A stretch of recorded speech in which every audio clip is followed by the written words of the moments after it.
Hola, hola, buenos días. ¿Cómo están? ¿Bien?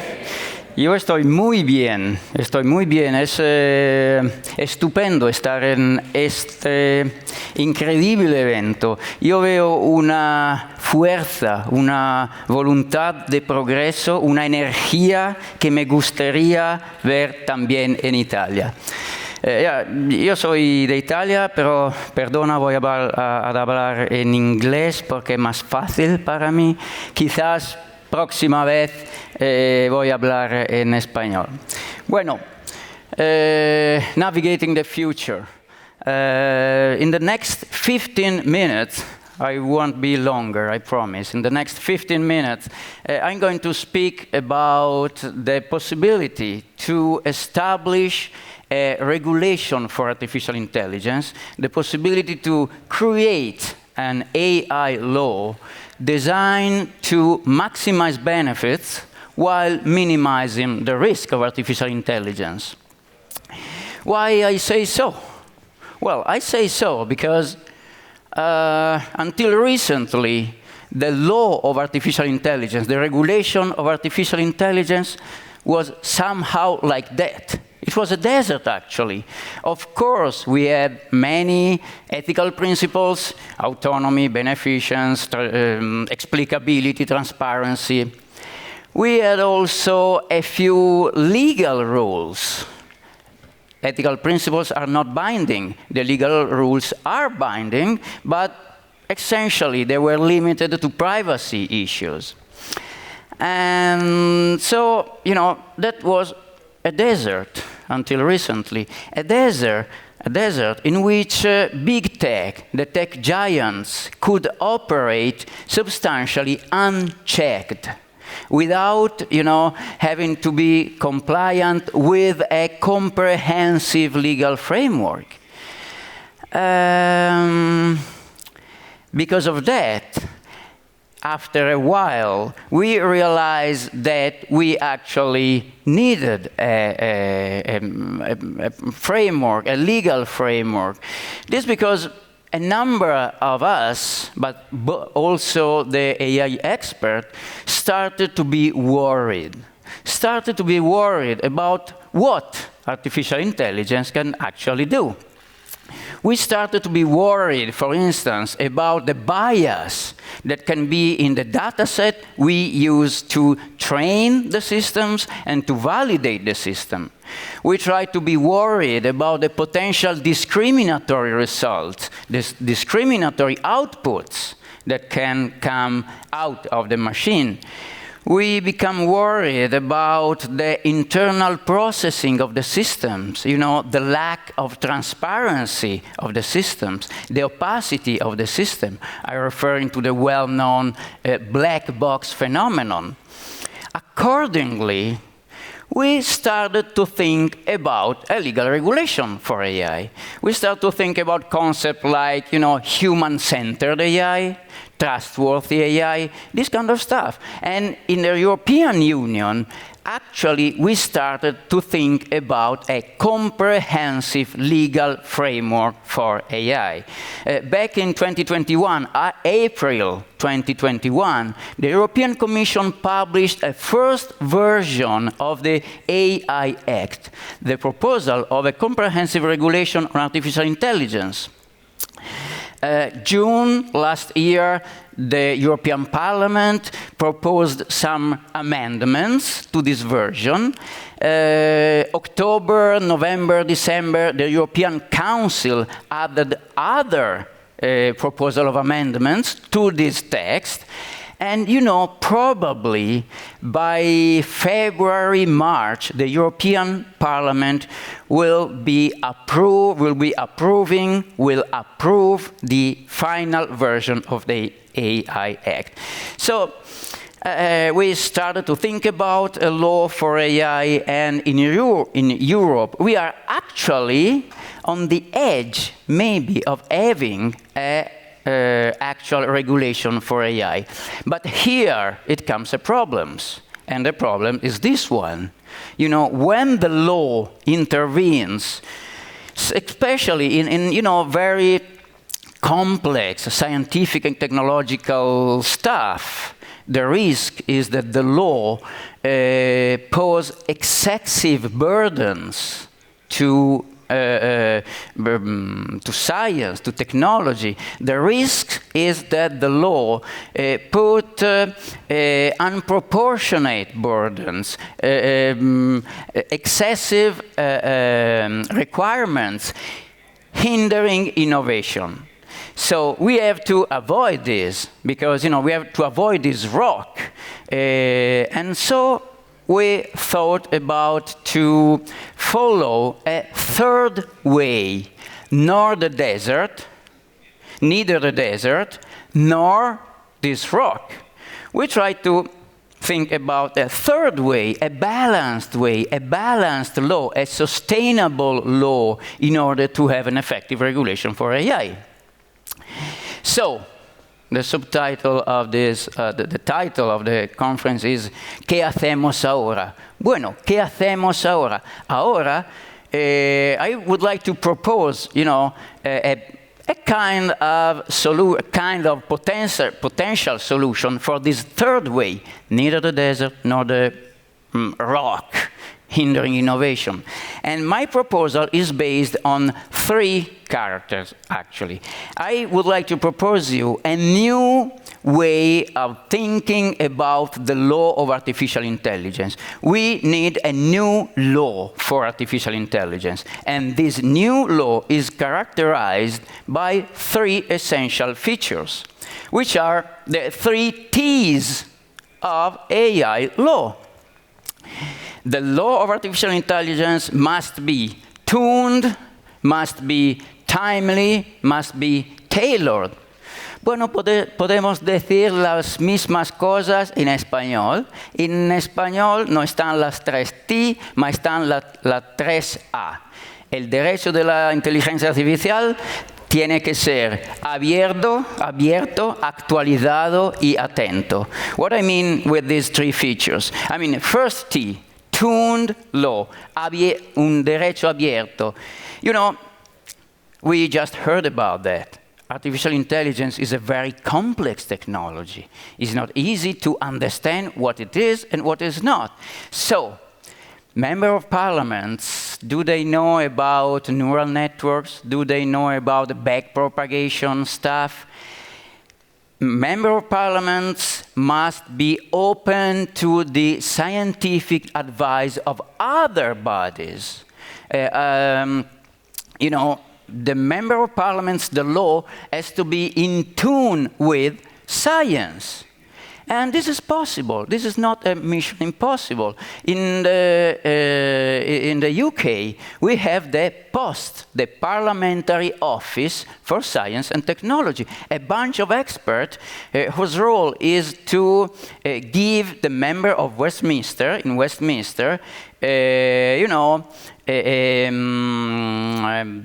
opinion, scientific-based opinion, in order to permit the Member of Parliament to rule knowing what they are doing. In the European Union, we have the SAM, the Scientific Advice Mechanism, another way to, inform Member of Parliaments about the technicalities of the technology they want to rule on. And there is also the sandbox mechanism, for instance. The sandbox mechanism, making very short, is a kind of protected environment where a law is tested. A law actually is processing, is working, and is tested. And at the end of the story, the law has been evaluated in order to assess pros and cons, considering eventual changes. So there are mechanisms looking at the comparative law that permit a law tune or un derecho abierto a la ciencia. Pero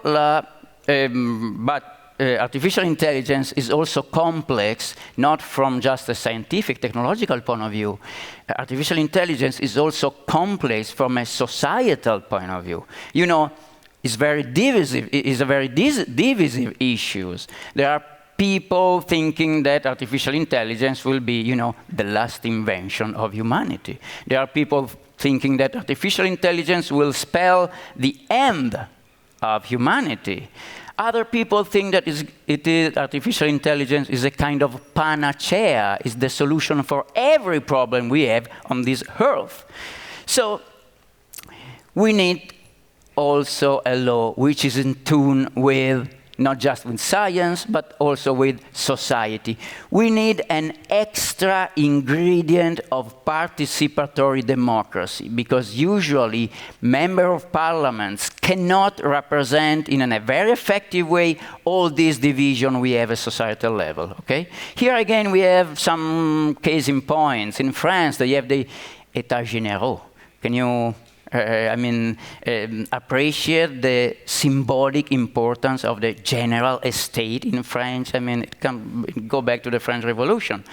And in États généraux, when they have to approve a very divisive law, they open the public discourse to every individual, to associations, to NGO, to non-parliamentary associations, in order to get a law which can represent in a more adequately way the different interests and opposing interests of the society. Here we have a side effect. What about democracy? There are different interests. We cannot give the scientists the power to make law. We pay MPs, members of parliaments, in order to make law, to select the right interest, and so on and so forth. So we have to find the right balance, the right trade-off between these competing interests, to open the law to science and the plurality which is present in the society, but also to respect political responsibility, political accountability, the very base of democracy. This is for the first T, o por la primera característica del derecho, que es derecho abierto a la ciencia y a la sociedad. Second T or second A. The law of artificial intelligence must be timely, must catch up with the very fast challenges that occurs in this technology. ChatGPT was born a little more than 1 year ago, and it was a game changer. So we need the law that is updated. Here we have some examples. How can we do that? Well, there are laws with sunset clauses, with an expiration date, like the yogurt, maybe we have this morning, a law with an expiration date. After that date, the law is not in force anymore. We have experimental legislation, legislation which stay in force for a number of years. After that, they are evaluated in order to evaluate if they are still effective or not. Here again we have a number of cases. I will not spend my time here. We have the loi de bioéthique in France on very divisive and complex issues. They call the États généraux, I just mentioned, every 7 years. So the law has to be reassessed and maybe changed. In Canada, they have a directive on artificial intelligence that must be reviewed every 6 months. Every 6 months. Here again, there is a counter side effect, if you like. What about certainty? We cannot change the law every 6 months.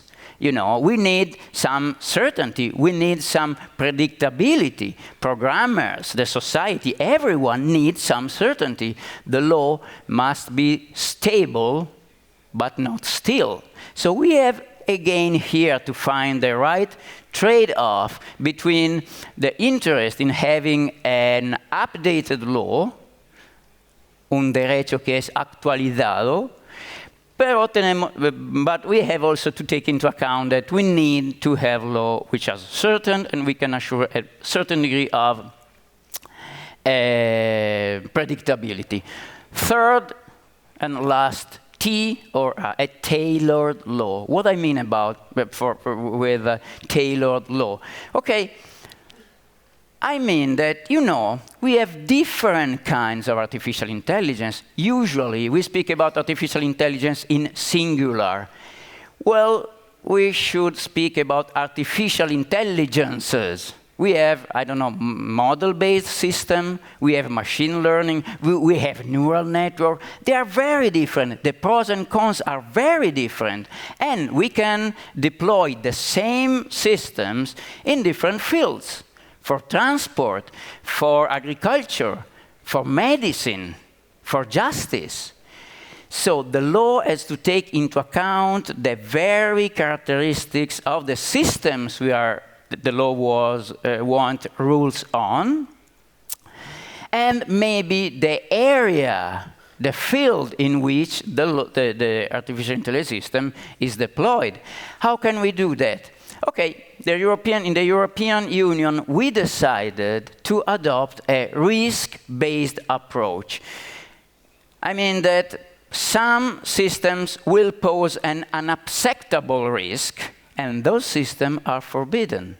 Other systems pose a high risk to individuals, to society, to the environment. For those high-risk systems, we provided for a number of requirements: transparency, the human in the loop, an adequate data governance in order to have data sets which are, representative, free of errors, and all this kind of stuff. So we need to have this derecho atento a los diferentes tipos y campos de aplicación de la inteligencia artificial, tailored or atento. Here again there is a side effect.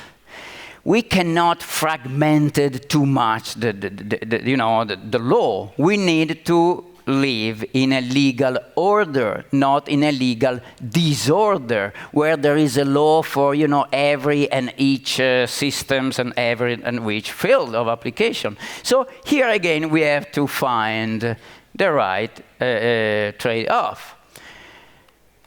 So, concluding, this is the challenge I see when I think about the AI law. We have to find a right trade-off between a law which is tuned but respects political responsibility, the base of democracy. We need to find the fair trade-off between a law which is updated, timely, but we have also to assure in some way certainty. We need a law which is narrowly tailored for the artificial intelligence we are speaking about, without falling in a legal disorder where nobody can, understand what the law says. Mission impossible? Well, I don't think so. In Europe, with this AI Act, we are trying to, overcome this challenge. And, I'm quite sure that here in America Latina, here in Chile, thanks to university, thanks to the research center you have here, thanks to Congreso Futuro, you will be to overcome this challenge as well. Thank you very much. Ciao.